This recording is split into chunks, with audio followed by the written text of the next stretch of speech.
you guys all here to observe and just take some of this in. The thought was we went over some skills yesterday, and I wanted to go over them again with you guys just because I think they're super valuable and important. And we went through a majority of these drills yesterday, and we're gonna just do a ton of them, shorter spurts, so that we can see as many drills as possible. So how I like to do my whiteboard, not right or wrong, but if there's a black ink drill, that means that it's a learning drill for the athletes. So they know I'm not expecting competition, I'm not expecting super loud, I'm not expecting them to go to win the game. I want them to fail, I want them to make mistakes, I want them to be okay with learning in that moment. The only way we learn is if we fail. And I find that if athletes feel like I'm judging them on performance, they don't want to fail, therefore they won't improve. So I try and make it extremely clear, black ink drill, you're here to make mistakes. You're here to put a ball off the back wall. You're here to shank a ball over the net because we're working through something. Then when we get to a red ink, the red is it's time to compete, it's time to win. We're going for performance. I want us to work through the themes of the day, but I want us to learn how to win. I want us to compete. That is the focus. At NEP, we keep track of who wins every single red ink drill that we do. We call it cauldron points, and then we have a winner at the end of the month. Winning in Canada, competing in Canada is a big thing to learn. We had meetings with Gio like a week ago, and someone asked him what is the biggest thing that Canada needs to do in order to compete at the next level, and he said mentality of winning. Like technically, tactically, we're there with the best in the world. Physicality, we're there with the best in the world. But our ability to flip the switch, compete, and go to win is something that we need to get way better at. So we try and now teach that as a skill as well. So the themes for the 2 days that we have done, we've gone over reception, serving, and then high ball setting, blocking, and attacking. So we're gonna try and do all of that today. Hopefully it works. So reception. I'm also a firm believer in P's and Q's, so I'll write something really small on the board, but yesterday we took the time to understand what each key and Q means. So feet is from our ready position. We want to move our feet, shuffling, moving like crazy in order to get our body behind the ball. Towel, we at NextGen senior team, we put towels on their shoulders from their ready position, and we have to move our feet so much that when we pass, we keep the towel on our shoulders. If we don't move our feet enough and I come up to pass the ball, the towel falls off, we haven't accomplished the first goal. We want to keep the towel on our shoulders because when I lean over, the ball will go forward. If I lean back, the ball will go back. So for in these black ink drills, I want them to move their feet, and the mistake they're going to make is the ball going over the net. If they pass it over the net, I'm a half shy because they achieved the two first goals of feet and towel. The third one is post contact. There's two different parts to it. That if you can move your feet efficiently, have a good read, and keep the ball in front of you, we can be stopped when we pass the ball. But if we're a late read, it's outside of our midline and it's not in front of us, after we pass the ball, I want them to keep shuffling, keep their momentum going. What I don't want to see is that it's outside of our body, we stop, and then I reach and go for it, I lose control of the ball.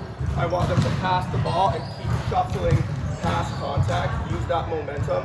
It's going to help the stability of the base and therefore keeping our towel. So that's the stuff that we're going to be working on today. We're going to have imaginary squares on the court, and the servers are going to randomly serve one of the four corners so we can work on our feet to keep our towel. Then we're going to do it in a more lifelike situation with partners. I'm a firm believer in building up individually. You know you're going to pass with the partner and a more live serve. Can you do the same stuff and keep building them through those things? So hopefully you'll be able to see that. Yesterday on this square drill, we did have one side. So today is going to be random with a standing serve because they practiced it yesterday.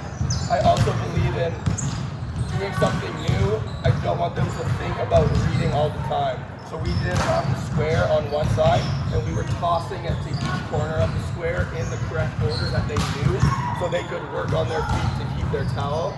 And then we progressed to serving randomly. So we are now at like the second stage, because we did the first stage yesterday. That's what we're gonna do with reception. as we go through the drills, and what we worked on yesterday was serving, I'm a firm believer in a two-hand toss, even on a jump float. This is important for consistency, but the way the international volleyball is going is variation is so much more important than consistency of one serve. Especially now when at toss, the receivers can move wherever they want. If you don't have a second serve, the libero in one can go run to 5 and pass your float serve. So we need to include variation. So I want them tossing with two hands, hitting a float or a hybrid, hitting spin on the ball. So what we talked about yesterday was two-hand toss. Float serve, the contact is in front of us. Hybrid, we get underneath it a bit more so we can get top spin on the ball. If I'm gonna hit a hybrid out in front, it's impossible to get it over the net, landing in the court. So the difference for them was flat and float, underneath and spin. And I wanted them to try and hit some spin balls. You're gonna see them today trying it out. It was actually pretty cool, the differences that they can do. It's not about velocity, it's just about changing the spin, changing the depth. If you think a serve is coming at you here the whole time, drop it short, you hit it high, and it cuts in, that causes problems with the best players in the world. So that is what we're trying to push with serving. Variation, variation, variation. Then we're gonna go to high ball setting, attacking, and blocking. Stacy did a wonderful job on Friday, emphasizing high, inside, and on. We like to play with high balls inside of the court. I'm talking 2, 3, 4, 5 feet inside of the court so that we can challenge the line. And so the blockers have to make the move of where they want to line you up.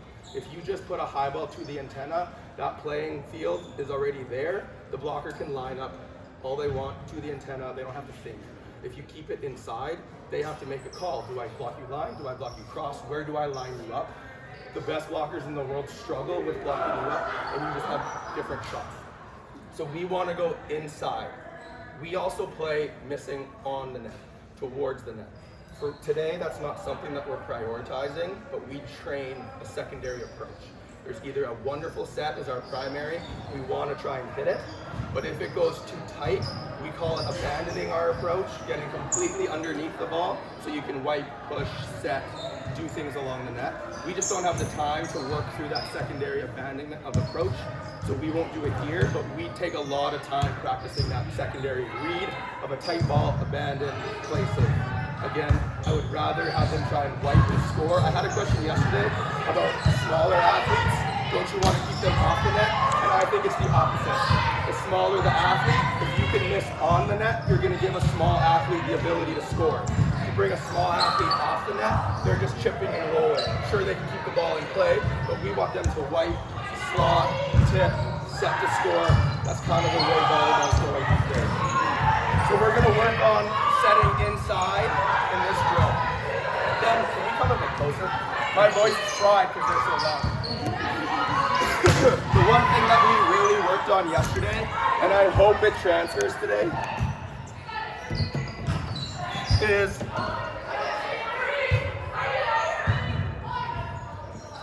so we're setting high balls inside of the court. You have 3 blockers that are ready to block a high ball.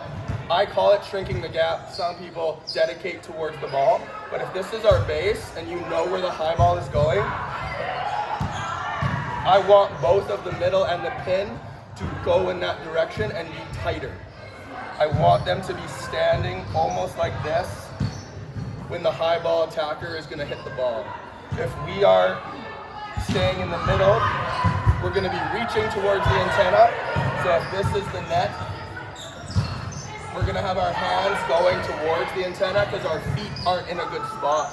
And my personal preference is no one reaches towards the antenna, not even middle blockers. Middle blockers go straight over the net. So if we shrink the gap and we're closer to that spot, my feet can stay, I'm above my feet rather than not above my feet. And when I'm above my feet, I can take option, which is what we call taking more cross court. So I want the middle blockers to either be standing here and just go straight up, or if the ball's inside and the attacker's coming through because we go high and inside, I want the middle blocker to take option and go the other way and almost jump back that direction. And if you're too far and chasing to the antenna, it's physically impossible to come back the other way. But if you shrink the gap, you reset, you're close, I'm now up in my body, I can jump back the other way and take away more court. So that is what we worked on yesterday with high ball blockers, with the middles. Hopefully it stays and is there. But in this next drill here, we're gonna just alternate setting high balls to either pin as a warm-up, the block rep, then we're gonna add an attacker where the two players are gonna shrink together and then hopefully take option if the situation allows it. We really worked on that yesterday. I hope it's gonna be good. We're gonna then just play a bunch of games, high balls, waves, where we can just manipulate the type of ball that we put in. I'm not someone that like switches the layout of drills too often. I just like to switch out the ball inputs that take place. I don't know if there's too many creative ways of like playing the sport of volleyball. It's kind of 6-on-6 in certain spots. But whatever the theme is that we're doing, I try and change those ball types. So this could be a transition block to a high ball, to a go set. Like you can switch those things up, but the focus for us has been serve receive. So 2 serve receive balls, and then high ball, 2 high ball sets. I'm also a firm believer in making everybody do everything. So I don't want the liberos to only do the high ball sets. I'll then force the front row middle. You are taking a high ball set and making that ball, because they tend to not get those reps or we push them away. Internationally, you got to make that high ball set. So I make the middles make that high ball set. And then we're just going to play some 6-on-6 volleyball. A lot there. Feel free to come up anytime. I'm going to try my best to, when we're working on something we talked about today, to just come and show and walk it through. If you have any questions, please don't hesitate to come ask. Thank you so much for being here. Melanie. Look at us go bang the ball. Let's go.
decide to do something different that's like pepper, but not. So, can we get into team pepper? 6 of us on this side, 1 person in 2, 1 person in 4, the person in 6, within the 2 people behind. You hit and set, dig and switch. We did this yesterday. Okay, let's set it up. Here we go. I'll ask you. And then you just go while I come. So, the person at the next hits into 6, then that person is going to set a high ball to the other pin, while the defender switches to where it came from, and it's a constant motion. And then the next person steps in, and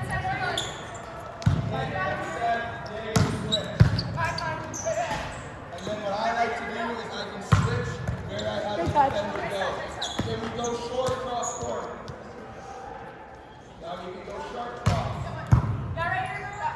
Part of it too is the attacker is learning how to manipulate the ball, not just hitting the same thing over and over again. Short cross court for this one.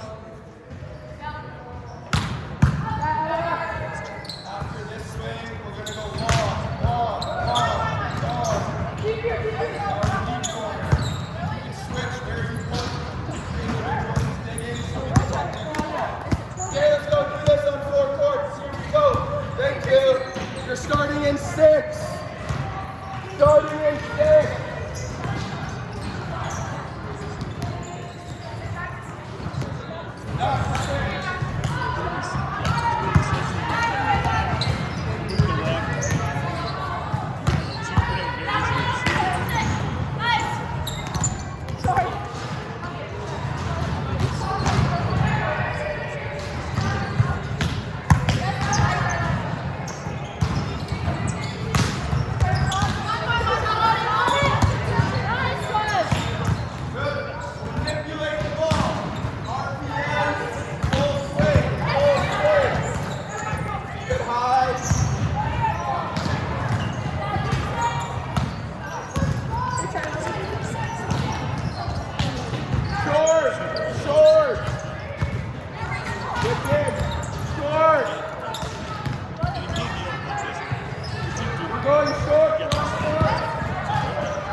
Just so you know, that's as loud as it's getting today. Okay, short or tip. Short or tip. Keep it random. Let's have a read now. Here we go.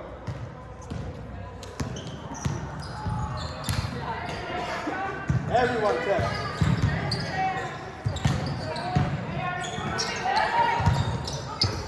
Good, you got it. Take a read. Take a read.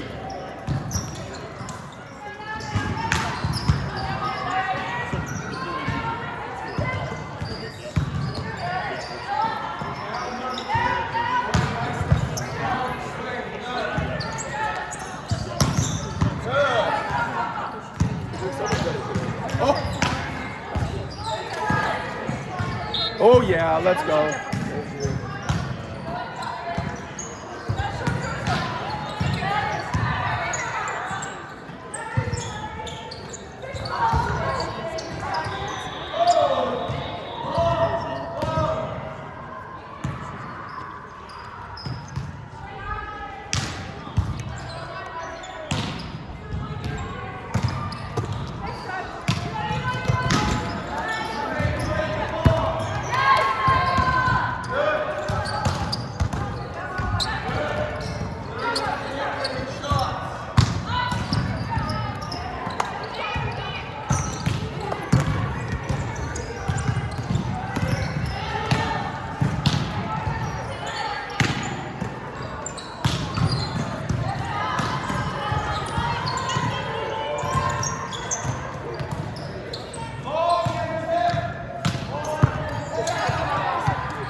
communicates. I'm short, I'm long, I'm long. Wherever she is, a tip is always available now.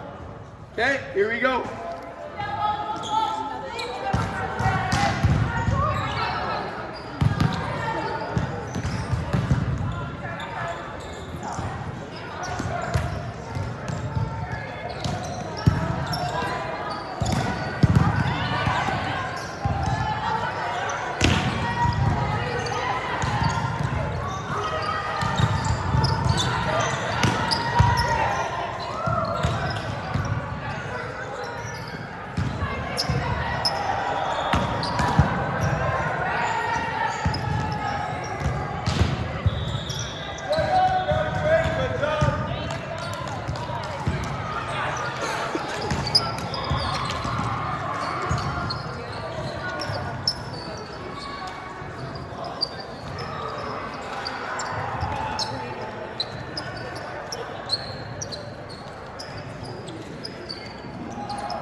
Yesterday we did the 2 box drills and we did the free serving drill. All 4 courts are going to do the box or the box passing, but with the standing server going into random. Do you remember that one court where it's random? You're trying to hit the 4 squares, but you're standing and serving. You're going to stay for 4 passes and then you switch in a big serve. Okay, can I get a demo? I will serve. I need a passer and I need a target and a second passer on the side. Okay, we're going into the box passing. We are going to go random. Ella's passing. Let's go. Not a centered passing on the demo. Okay, it's random. I can go wherever I want. You move our feet, you keep our towel, and post contact, you let your momentum go. Wonderful. Come on in.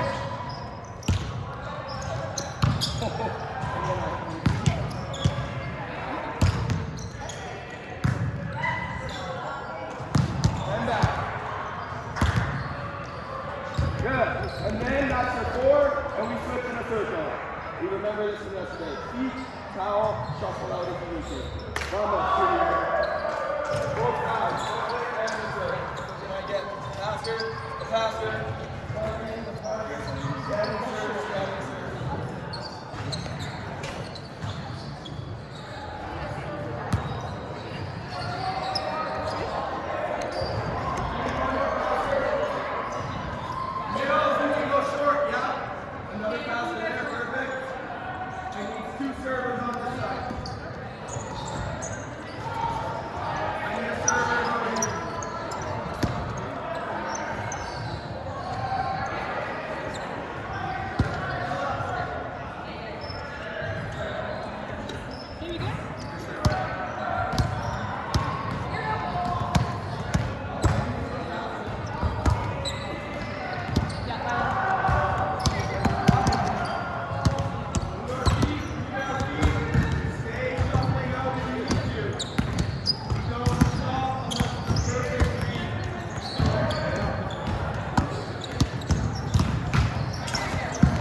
keep our towel. Right now we're moving through the ball and coming up. Keep your towel while you move through if you need to. Here we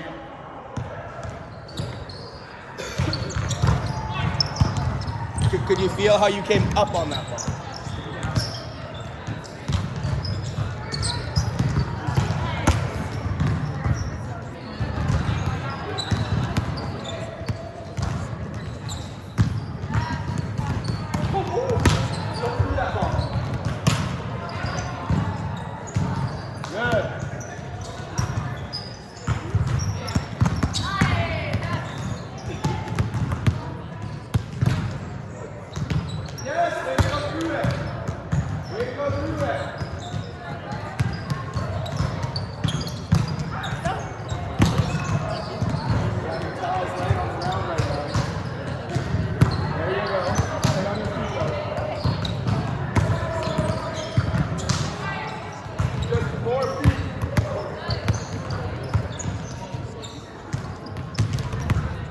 I might pull one of them and just all serve some at one of them and shoot them. If you want me to do that kind of stuff.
Really good at continuing her feet post contact. Maya, a little bit up, please. Perfect. That's a tough serve, don't worry about it. That extra little shuffle post contact is what we're looking for. So she stays balanced. If it's super easy, she doesn't need to shuffle, no problem. But if it's tough, that extra little movement keeps her balance. That one, perfect. One more. Wonderful. That shuffle post contact is what allows her to stay stable. Great job. Okay, we're going into the center setting. So one target, two passers, one passer behind, and the two standing servers. So receiver rotating up and server. So 1, 2, 3, 4, 5, 6 with ball. Remember, I will do the demo with the serve. So can you come stand in the middle? You're the next receiver. Perfect. Okay, so now we did our footwork in a semi-block. Now I want them to do it with partners and with a setter on the other end. A little bit more pressure. So all it is the server is going to serve the ball. Whoever passes becomes the next target. The setter gets a setting rep to the target and catches the ball. She runs around and becomes the next server coming in this direction. It's like a butterfly drill, but we keep them on the same side. And then we rotate, and you would then, the next person who served would step in, and we would keep going. Look at that thing of beauty. Thing of beauty.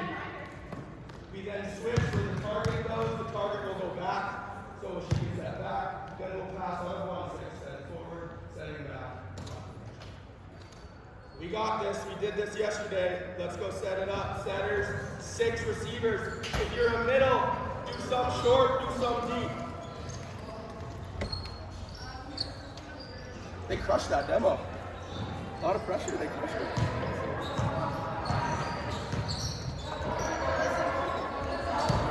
One more serve back here.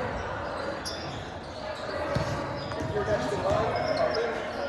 Perfect. If you're ready, you go.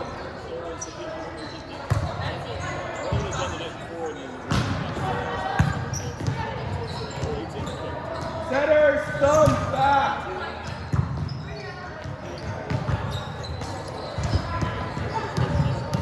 I'm rogue today.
Receivers, 1-6. Targets, 4.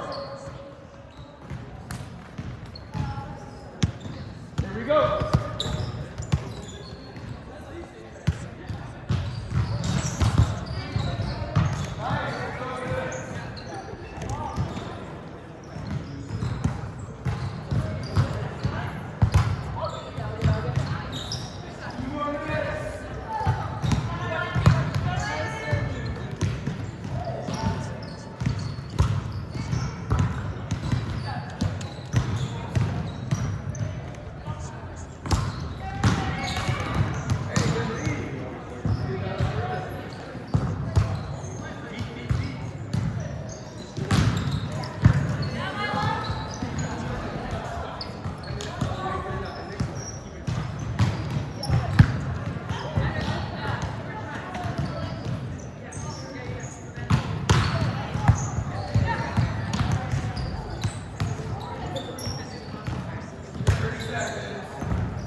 Tag up, grab a drink. Good job.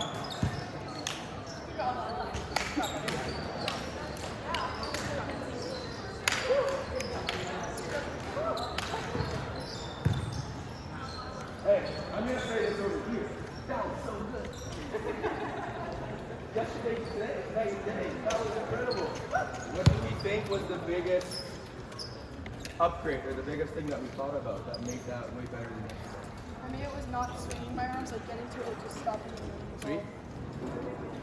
Nice. Whatever we were thinking about or trying, keep that going. And for everybody, it's different. Yours was moving your feet.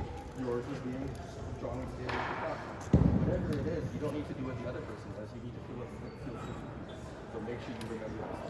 Okay? We're going to go to the high ball setting warm-up where the coach tosses and you just alternate setting back and forth. Then we're going to layer in the blocking. We're just going to make sure we throw the defenders back there to start today so we're not standing around too much. I'll tell you when to do that. We're starting with just the setting. Hands, and make sure we're doing some platform too with some rotation. Okay, can I get 8 of us to show the demo? Face the guy.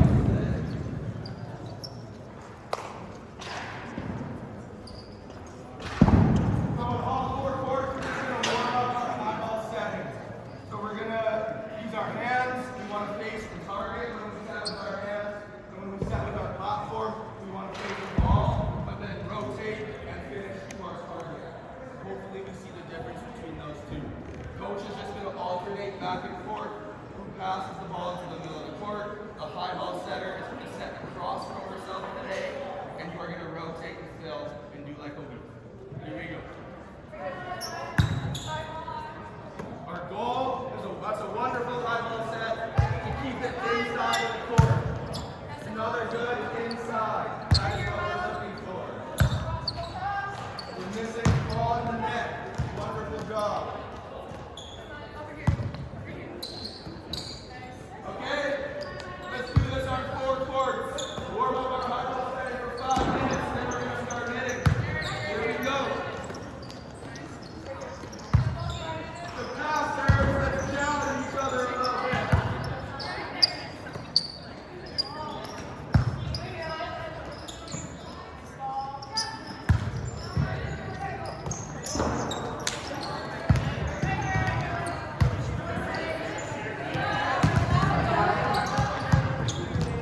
Okay, we are now going to hit the ball.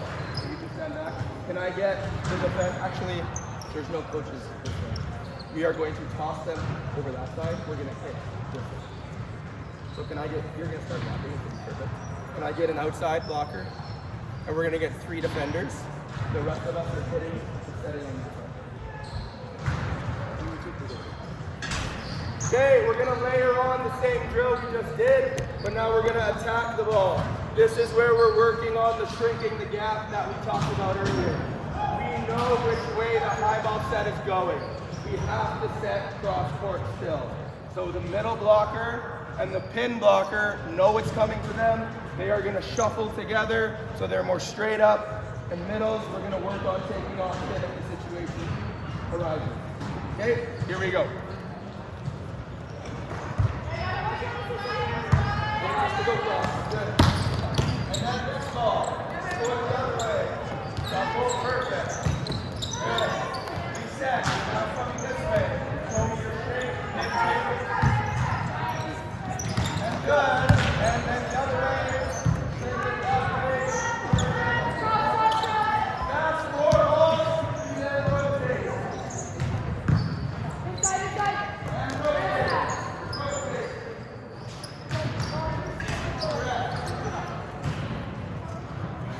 Again, that side, slow move. Let's do it.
Inside of the court. Here we go.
direction.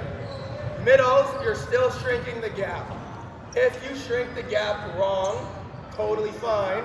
It's a high ball set. You have time to shrink the gap the other way. Shuffle, shuffle, and go into your block.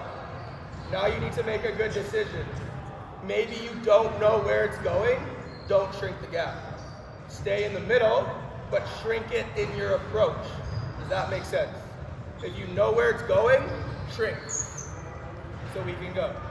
If you don't know where it's going, hold, see the ball, shrink, and block at the same time. Okay, here we go.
Everyone switch. Your hands.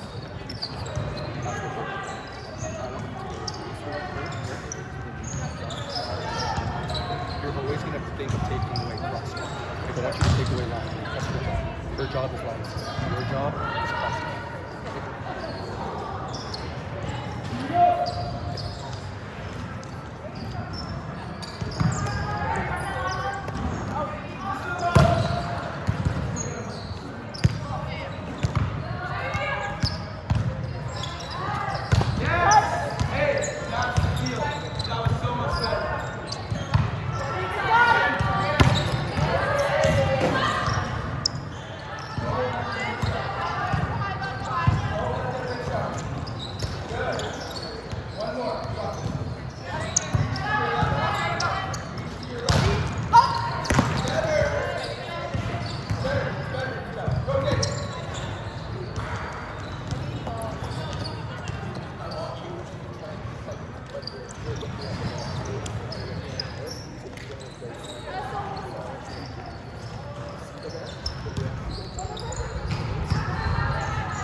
We're going to go into box drill. Alternate sides. They stay for the whole rally. When the rally's over, they rotate. 3 and 2. Pyramid drill. Okay, we're going to go into box/pyramid drill. 3 in the front, 2 in the back. The coaches alternate the high balls. We can set either pin that we want. We're swinging high and hard through the hands, not the forearms, and we're competing. We're playing 15 in the wheel. Okay, you get 3, 3, 2, and 2. You rotate at the end of each rally.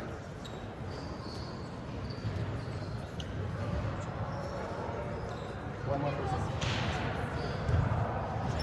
Okay, we call this box drill. I've changed it a little bit. It's no longer a box, it's more of a pyramid. But we can also do it without the middles, where we're just working on one-on-one blocking, trying to score around it. But because we've option blocked, I want the middles to be included in this.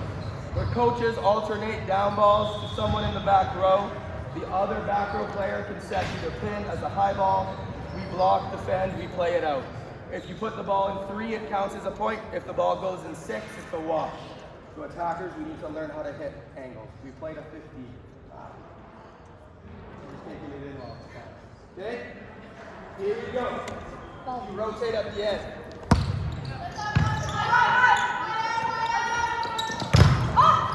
And then middle stay for another one. Everyone else rotates. And we go again.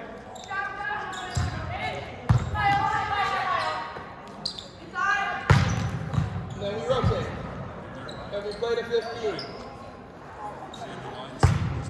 Stay on your side. Okay? We play to 15. We can do it on that side. You rotate on your side, yeah? Here we go.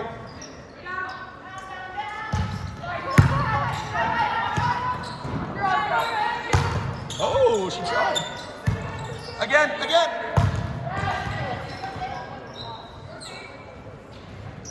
Hold on, middles, come here.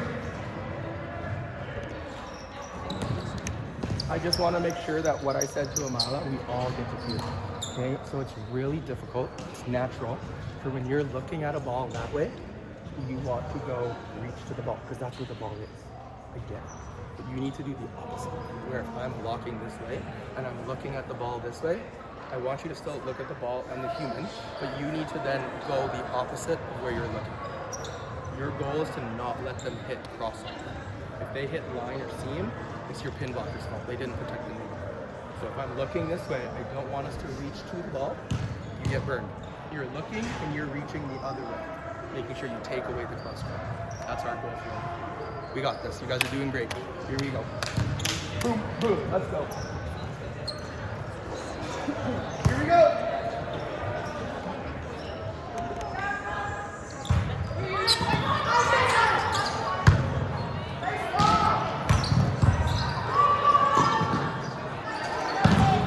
Better. That's your minimum.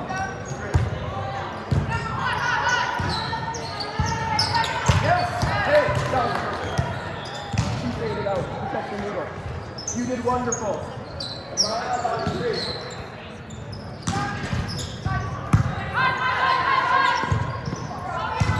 Yes. Hey, that is your basic normal blocking move. Perfect. That is your basic normal blocking move.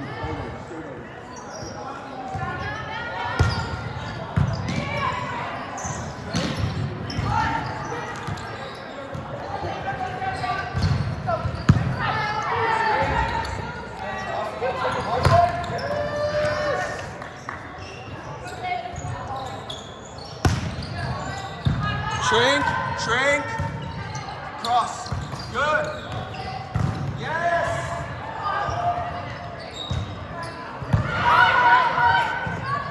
cross, yes, you're still slightly going here, other way.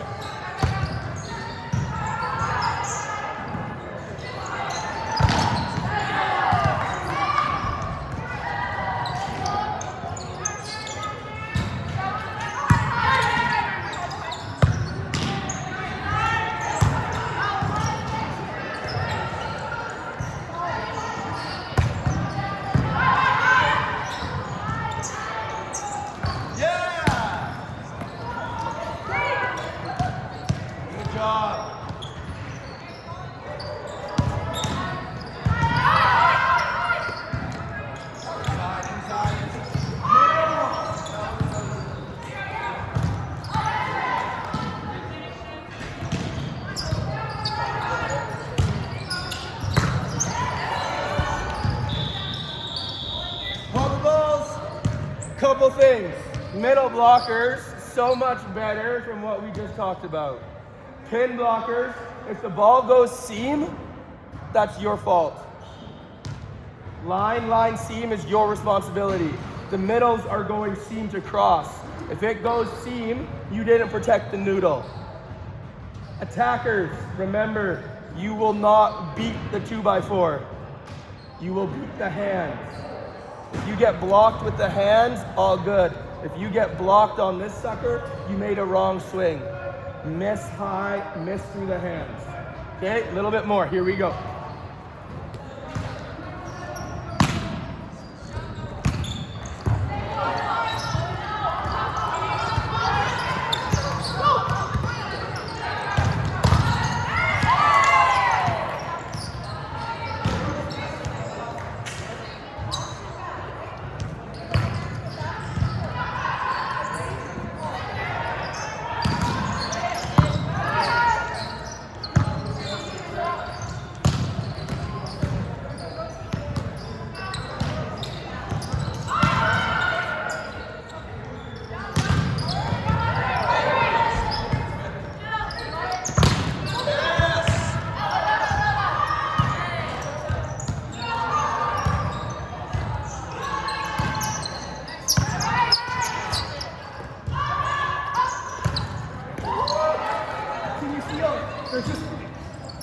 You're fading to the antenna. Antenna, other way.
If the ball goes past the antenna and you stay inside, you might get the occasional block, but how many of us are getting tooled? Because now your edge is exposed. When it goes wide, stay wide. Take away less space. When someone here, when I'm coming and I'm fading here, stand on the blue line, and I'm here, put your hands up. I can hit her edge and score. On that hand, I can score. Come and block me line. I cannot score, and I'm probably gonna hit the ball there. And who's standing there the majority of the time? Who's a libero? So when it goes outside, go to the antenna. Don't get tooled. If we go inside, you can get tooled. We want to avoid that. Okay, here we go.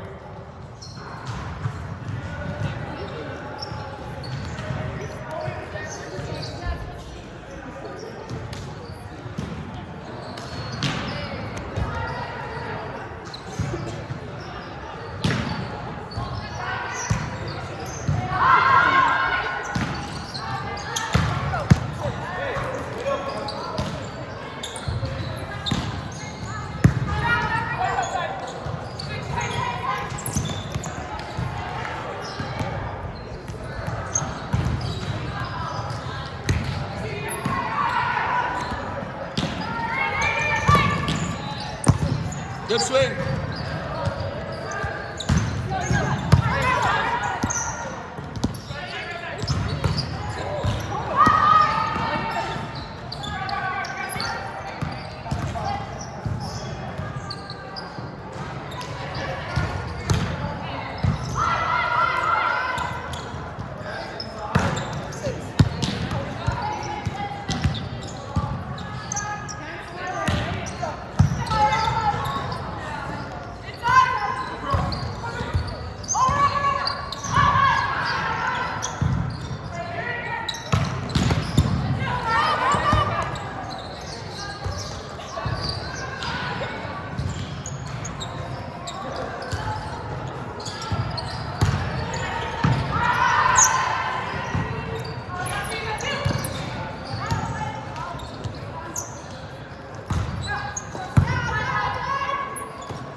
Don't have a full approach, you gotta miss end line.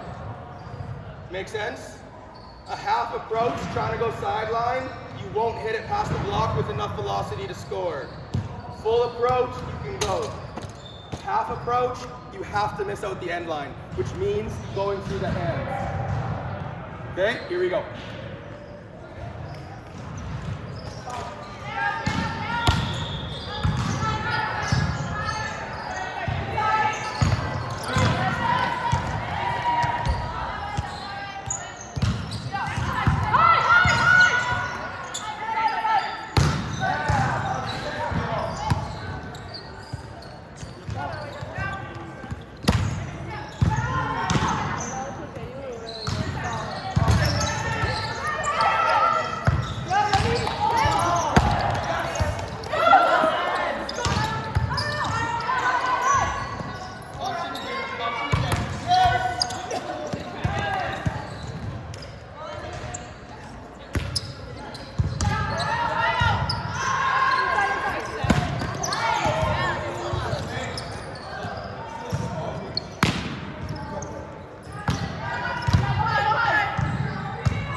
said, sometimes I like to move the antennas inside of the court, even in system, not just high balls, but for A, middles to work on option blocking so they have less space to cover.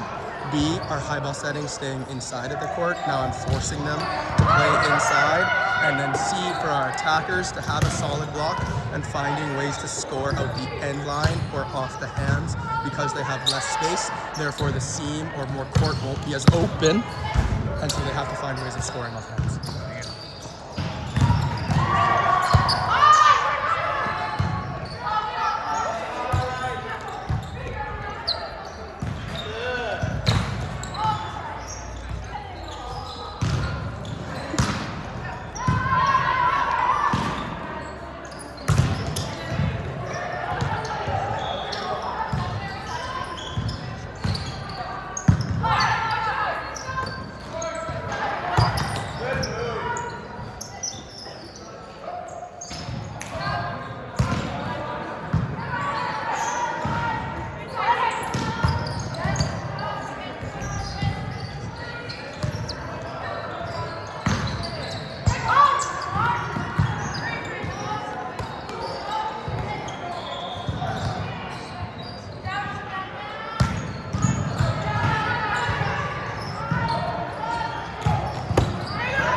record. Good job.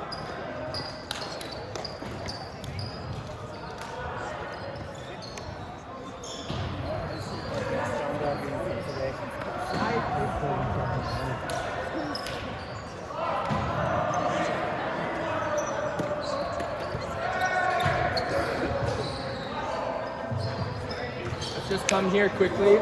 Bring your water if you want. I always bring your water, bring your snacks. That's all good. Okay, we are gonna go into waves, what we did yesterday. I just wanna make sure we're on the same page. The one side who's gonna get the balls has the libero. We have 2 liberos, right? So you guys are gonna be on, you pick what side. What side do you guys wanna start on? This half of the court or that half of the court? Okay, liberos are on this side. We're serving this direction. Outsides go from off, 6, 4, 6. Then you don't have a libero on that side, so you go to 5 and then 4. 4 goes on the other side of the net into 6. 6 works its way to the front row. Front row goes all the way around again. Middles, you stay for a full sequence. You rotate in a circle. Setters and opposites, remember we're staggered. Set back to front, back to front. Rotating. If you have the 3 setters, the one of you hangs out here for a setter sequence and she comes back, you switch. Make sure that you are taking accountability to get into the drills. Rotate through. Today, serve. Whoever is in 1 hits 1 serve. This person. Whoever is in 6 hits the 3rd ball, the 2nd serve. High ball to the setter for the libero to set. High ball to the setter for the front row middle to set. 4 balls, switch. Serve, high ball, serve, high ball. Serve from 1, high ball for the libero. Serve from 6, high ball for the front row middle. Rotate. Okay, let's compete. Here we go. Sask! Oh yeah, great question. Are we still doing the hybrid serves? I want to see it up for sure. There's coaches watching. Let's put on a show.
How are we doing over here?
So, you know how we talk about high ball option blocking, how you want to take away the cross court? I want you to think when they set the middle on a 51 and you're trying to take something away, you're literally doing the option blocking move to take something away. So right now we're getting beat on middles hitting sideline on us because we're going straight over, which is normally on the pins what I want you to do. But I want you to treat the middle as an option block. You're here, and you either jump and take away 5, or you jump and take away 1. If they hit it into the middle of the court, whatever. We have someone standing there. But we're getting beat sharp sideline. Option. Go jump that way like we did yesterday when you were standing there and I was hitting it at you. Make that exact same move when they say, good job, you guys are crushing it. Keep going.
would say while you're drinking, one piece of advice moving forward is practices get longer and longer, more intense, bring snacks.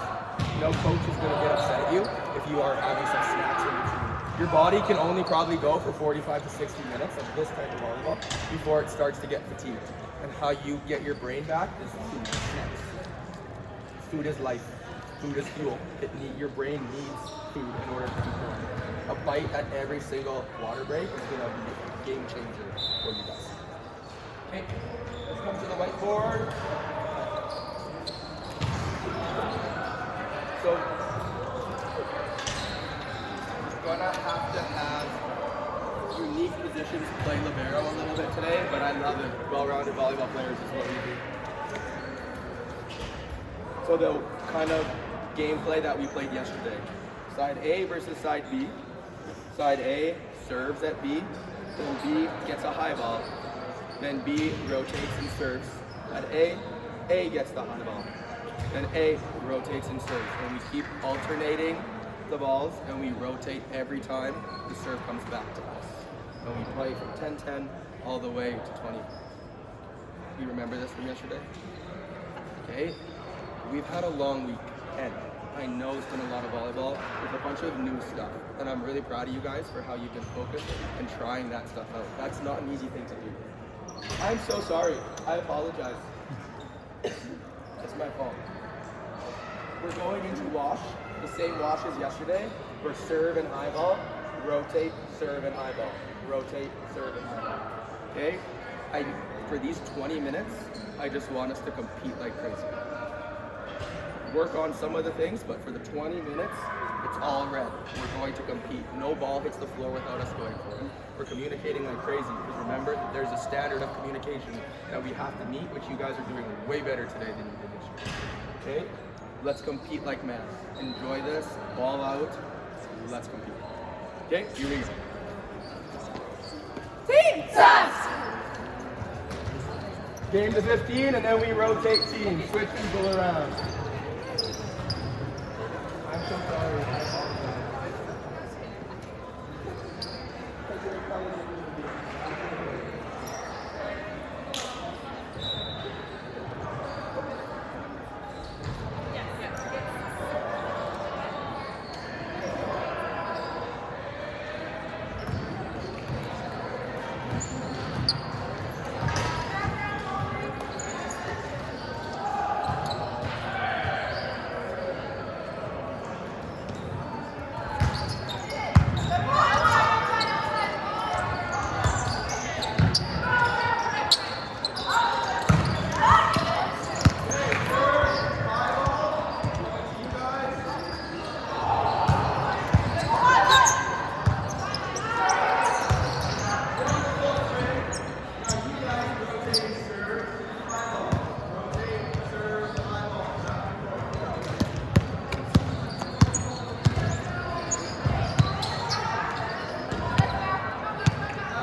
hit the float and you miss, it's over. Hybrid, you get another opportunity. And here we go.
What do you coach?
Once my target becomes the orange line, then we shift that even more.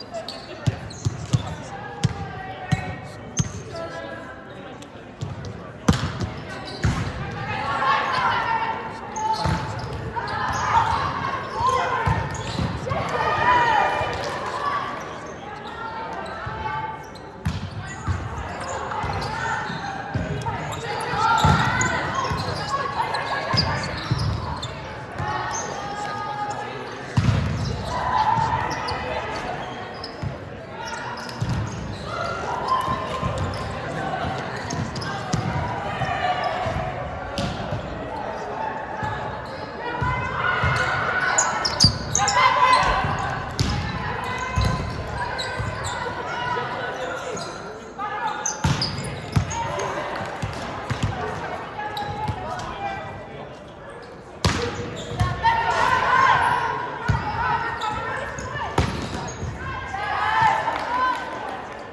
Out. That was tough. Good swing. It hit the half mark.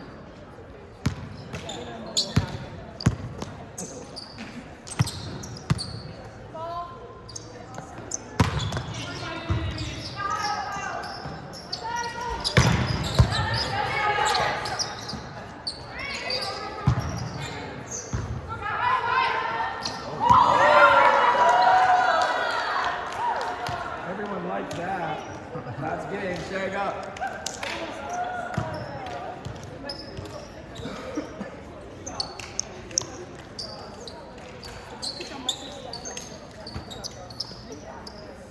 Music to my ears. I'm so tired. Okay, so a couple of things for me. Again, I can't understate how happy I am with you guys trying new things. Hybrids at the end of the match there, incredible. Passing, shuffling out to keep our balance, incredible. High ball setting, keeping it inside, middles taking option. Those are high level tough things to do, and I thought you guys came a long way in one weekend. So really good job.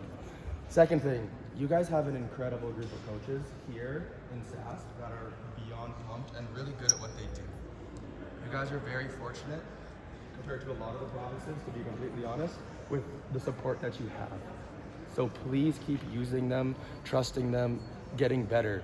It's a special group of coaches that your province has, and I don't want to take that away from them either. So great job from your coaches for creating a really cool environment for you guys to grow in. Thank you. Okay, and if you have any questions about NEP, if you did apply and have some questions, feel free to stick around and ask me. You can send me an email. I'm just slow. Give me a little bit of time on emails. And if you don't know what NEP is and you want to ask about it too, I'm here to talk about that program as well. I think it's a really cool program that I love. It's one of my favorites. So please don't hesitate to reach out. But this is the stuff that we do at NEP. So if it's something that entices you, you're excited about, come on and ask about NEP. But thank you so much for having me. I appreciate you guys here working hard, and I hope you're super tired. That's the best thing that I can hear. So good job. And also, thank you to Matt for being here and taking the time. Thank you. Out of your busy It was schedule. fun. It was fun.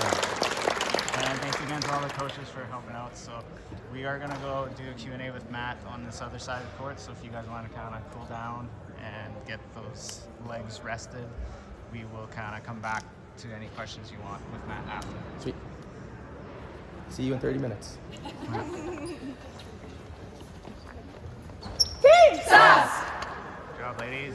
Thank you. Thank you. You guys crushed it. Thank you. Who's got cool down? You guys crushed it. All right. Okay, I'll go Thanks, grab a JB. He looks like a dad on vacation. That's a great. That's a great. Okay, coaches, slide in here. Matt, I'll get you to come here. Okay, coaches, slide in. Do a Q&A.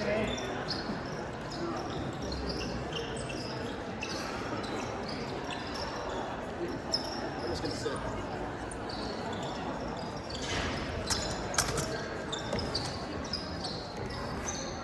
If sitting's okay. Yeah, for sure. Oh, I'm just gonna get the right angle. you can bring your chairs too. If you're gonna all stand, then I should stand. What? I'm not that guy. We're gonna get tighter so that we can hear all the questions. So we're gonna thank Matt for being here, but before he leaves, we got like half an hour with you guys or less or whatever you guys want. That kind of quiz Matt on the sessions that we just watched.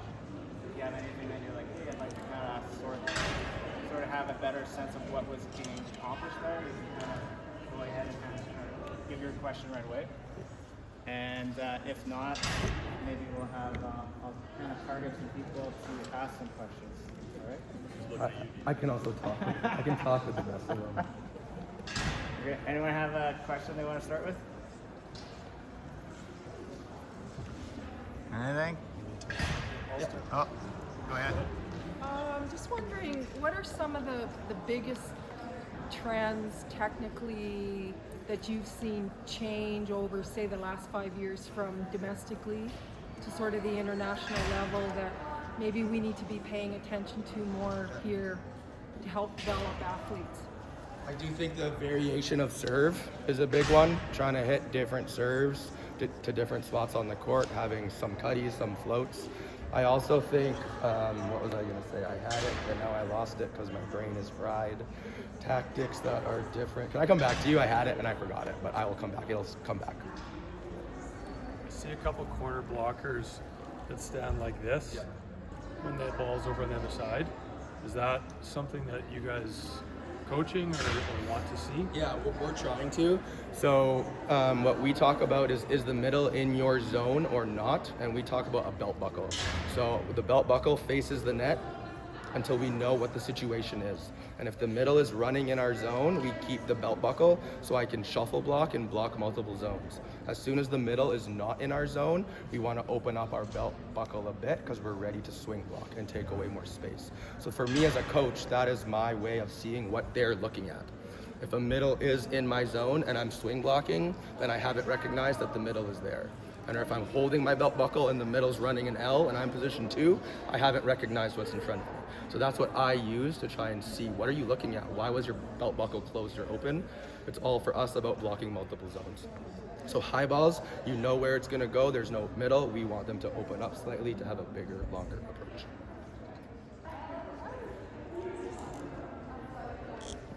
Any other questions? I'm gonna go to Jay. Yeah. What cue do you use for the out of system ball for the blockers to align themselves? Like head on ball, outside hand on shoulder, or what kind We of talk about blocking line as much as possible. So whichever hand, if I'm blocking this way, we'll talk about left hand being on ball on contact point for high balls. If we want to block seam, we talk about it being head up, getting my head on the contact point, so I'm taking a little bit of line, but being able to take away seam.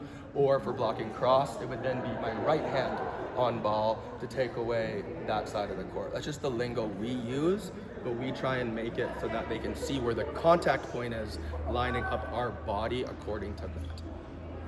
And what we talked about with the middles today, about the option blocking, taking away more space, is if I were to draw a square on the ground, that's probably like orange to the blue line, I can walk it out. If I were, this is where I want the high balls to go to in this zone, from here to here, and depending on where the set goes, is if the middle takes option or not.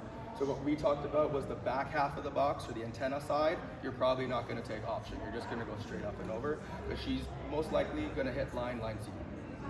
If it lands in the front half of the box, dropping inside even more, probably going to go with her approach, we'll take option and take away a bit more cross court. So some of it has to do with high ball setting, the location.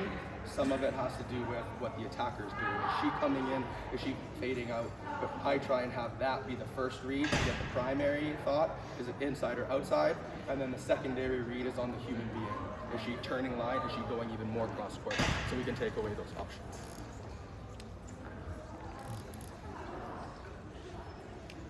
Did that brainwave come back for? Not yet. It's trying.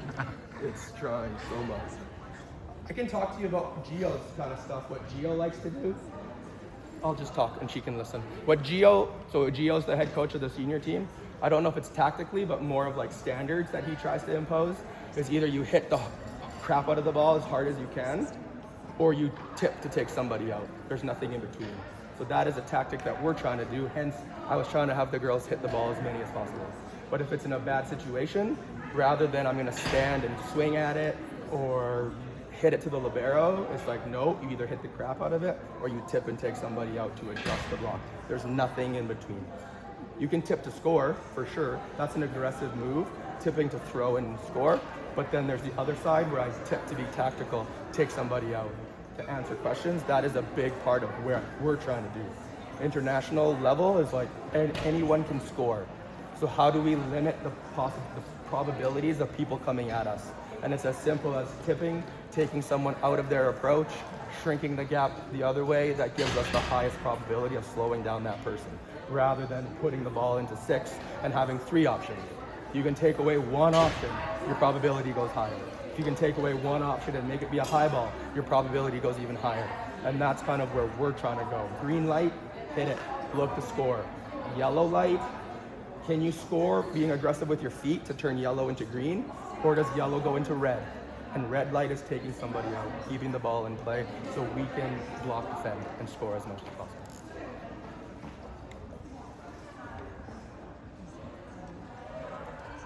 Anyone else? I would say, for the little bit of the tactics question, in system is starting to be more inside of the court too. So high balls, we're missing like blue line to orange line. In system, they're trying to hit the ball at the blue line. Again, for the same stuff. The blockers need to make a call. I think sometimes people are like, it's a shorter distance. It's easier for the middles to close. But if the speed is the same and you're hitting it at a shorter distance, it's still a time crunch. A middle going from blue line to orange line or blue line to blue line, if the set is the same trajectory, it's technically the same time crunch that's involved. If anything, it makes the pin blocker freak out and have to make a call of what to do, and then you expose something. So a lot of in-system ball is inside of the court. High balls, even more inside of the court. Tipping and throwing is becoming extremely popular. Can you run speed? Tip it in the gap. Can you run speed? Set it to score into the gap. Scoring off of non-power swings is extremely popular these days. It's something that we train. You come in and dig a tip, you keep a speed, and you throw it into the top and try and catch the blockers off guard. That's a massive way that we're trying to score a ton of points these days. You can fight, you can mailbox, hit the and come down, you can throw it into the pot, you can recycle. Recycle is ginormous. Getting your feet there, keeping the possession. Yellow light, I don't have the opportunity to score. Can I turn a yellow light into a recycle that then turns that into a free ball, that then turns it into a green light? I go smash and throw. Keeping possession is a big part of it too.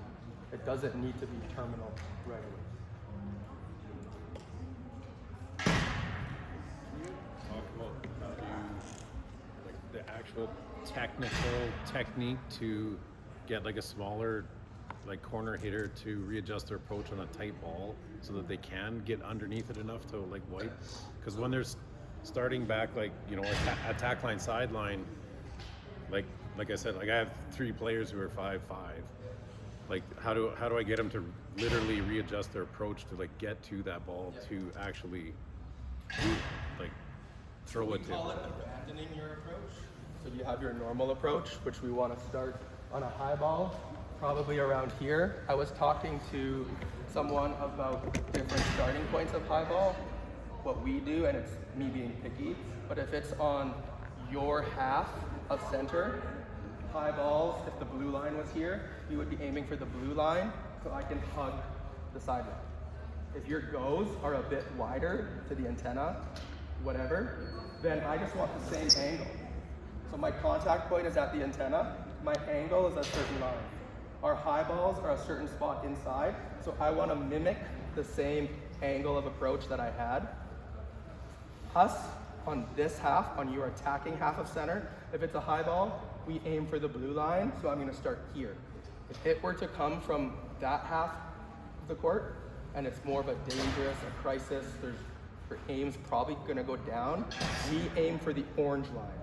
And so then, in order for me to have the same angle of approach, I start my approach from here, on a high ball that's coming from that zone, or outside of the court. So I can have the entire court in front of me, and I can see it. Answering the question about abandoning the approach, it all comes down to the read of your high ball set.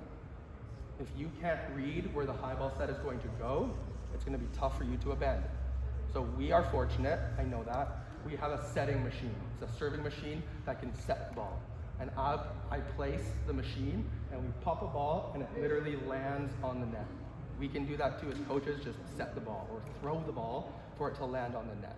And what we talk about is I'm here, I see it, I'm literally sprinting up, I'm abandoning my approach, I'm beating my ball to where it's gonna land on my head. And I'm in a position of strength to wipe, tip, throw, recycle. I'm gonna tip and be close to the net, the ball needs to be on my head. I'm out front of my body, I'm out of control, and I have no power to do anything. If I wanna spike, I stay behind the ball. If I wanna play with the block, I get underneath the ball. So I'm safe and I'm strong when I'm underneath myself. So for me, it's all about the read. And there's no specific technique of abandoning the approach. Abandonment of the approach is literally just running, waiting here, and then doing what you want to do. Waiting here and recycling, and then transitioning and going. But we train that first. This is what it feels like to abandon. I'm gonna put all these balls on the net. You sprint up, get there soon, and play over your head this way, not this way.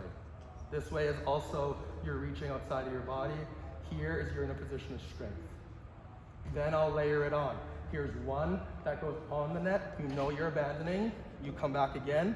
We put a libero, and the libero does a high ball set. Is it a good set? Is it a bad set?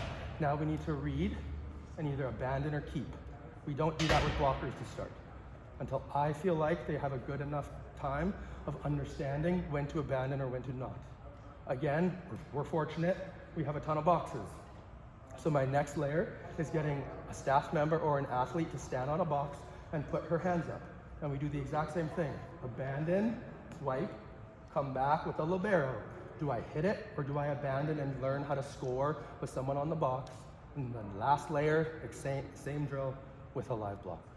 So we work through the progressions of understanding what it feels like for your body and then layering in the safe way of understanding it with a human being there. But there's no right or wrong. To me, it's the read off the platform or the read in the situation. If it's gonna be a high ball set that's coming from here, hopefully that's the best spot for us to hit. We're not gonna miss super tight. If we're coming from way outside of the court, we're probably gonna miss tight because we're gonna be aggressive. I may shrink my approach so I can get here and because I understand the situation that's in front of me. That's how we go about it.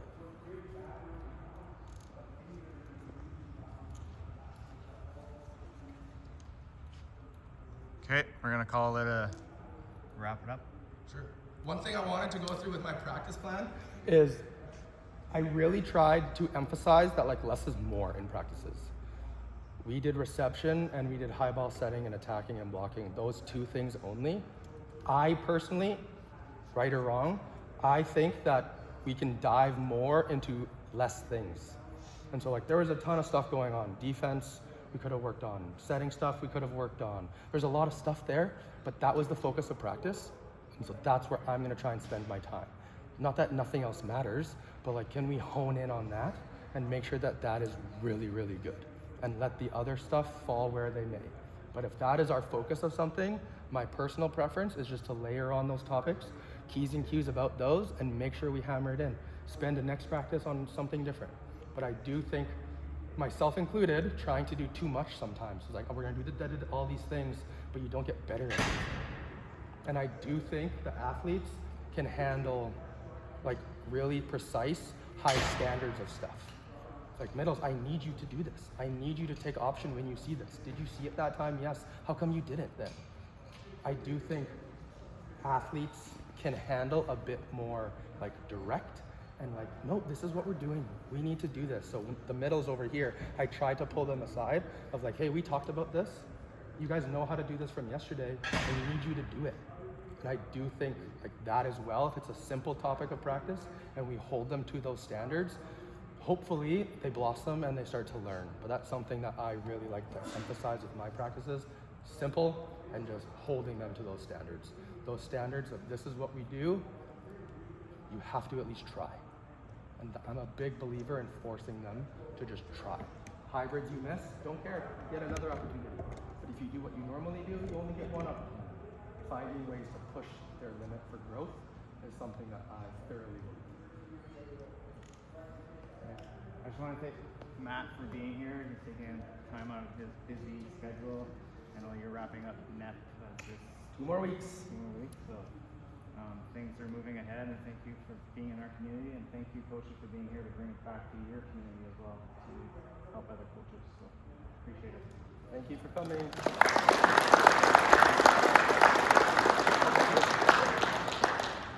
I'll stick around if there's any other questions too. No problem. I'm in no rush.